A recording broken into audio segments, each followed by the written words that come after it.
close-up of some of the areas that I'm working on.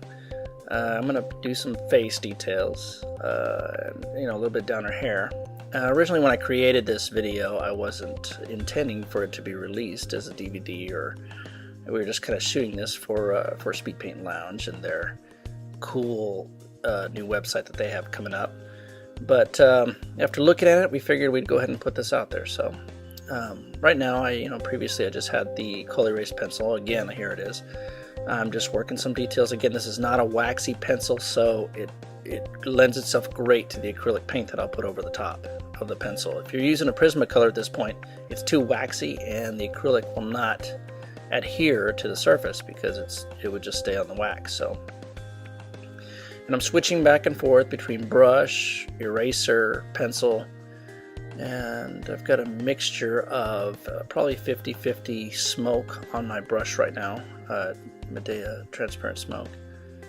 And I'm just going to do a couple little washes over the lips, create some of these details. And I'm looking very closely at my reference to make sure I get this right. She's got to be pretty. And you saw me dab my finger there. That's because I'm lazy. I don't want to go and fetch a towel or something. I'll just hit it with my finger since it's such little paint. And the paint dries real quick, so I can pretty much go right to it with the erasers or brush or whatever I need to do. And this comes with time. You'll get used to it, how fast the paint dries, how certain erasers work with the paint.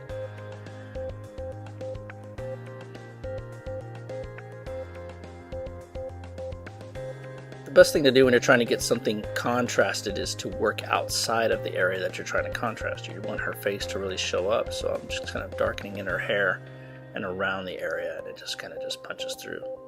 It's never truly white because, of course, as you know, I started the painting with a big, with a wash over the whole entire piece.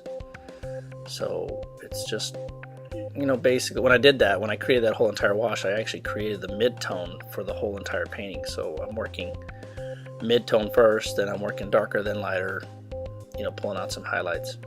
You see a real defined edge on her face right now. That's not a big deal because later on when I do the washes in the background, and I don't remember totally, but as I was working through this piece, I could tell you, and with most of my pieces, right about this point is where I start thinking about the background and what I'm going to do and how we're going to tie it all in together. So if you're really analyzing, I guess you could say that the edge around her face is kind of a mistake, because a face doesn't have an edge like that. But it's not really a mistake. It's kind of planned, and it'll all fall into place when I do that background. When I teach my classes, a lot of people panic when they have too dark of a border, or you have something that looks a little cartoony, and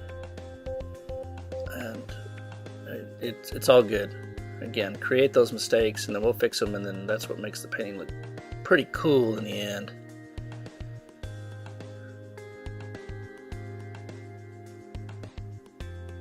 Nostrils, that's one of those parts of the face that a lot of people don't like to darken in because they just feel like nostrils are nasty or ugly or something like that if you make them too dark, but they're pretty dark, compared to pretty much everything else on the face. I've got my coal erase pencil here. I'm going over some of the hair and creating some more details in those strands. You could do this with a brush if you want to, but I like it to, the pencil is more subtle than the brush, and it's not as harsh, but at the same time, when I'm done and I've completed a piece, I don't like really those pencil lines to really show up. I want it to all pretty much appear to be paint.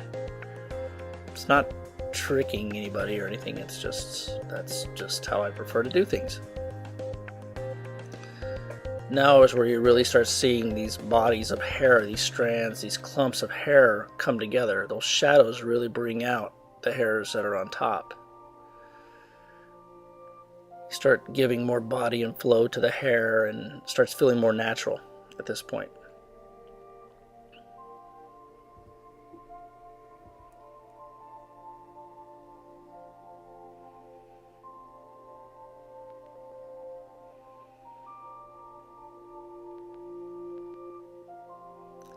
Yeah, we got some glare in some of those tones. Once the painting is sealed, that glare goes away. The sealer that I'll use at the end of the painting that I don't think you'll see this in the video, but I'll tell you right now, is Krylon 1311. you can buy